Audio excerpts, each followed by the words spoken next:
Welcome to Samba Samba. Enjoy the video. In this video, I will explain how to make a delicious oatmeal bowl. First, gather your ingredients, 1/2 cup of rolled oats and 1 cup of your preferred liquid. Combine them in a saucepan and cook over medium heat for about 5 to 7 minutes.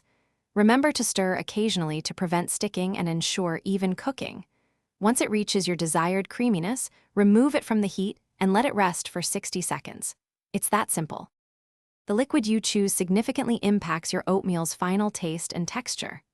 Water is excellent for a lighter bowl, letting the pure oat flavor come forward. For a richer, creamier experience, dairy milk like whole or 2% is a fantastic choice, adding extra protein. Non-dairy options such as almond or soy milk also provide creaminess with their unique subtle flavors. You can even try fruit juice for a naturally sweet and tangy twist.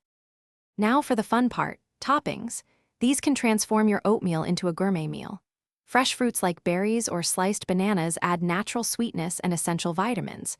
For healthy fats and a delightful crunch, consider nuts and seeds such as almonds, walnuts, or chia seeds. A drizzle of honey, maple syrup, or agave nectar can naturally sweeten your bowl.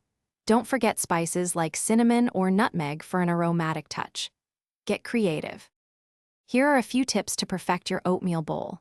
For an incredibly creamy texture, try soaking your rolled oats in your chosen liquid overnight in the refrigerator.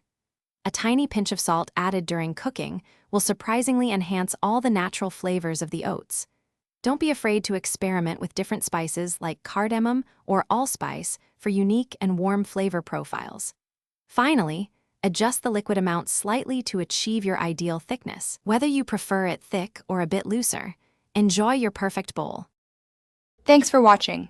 Consider subscribing if we helped you.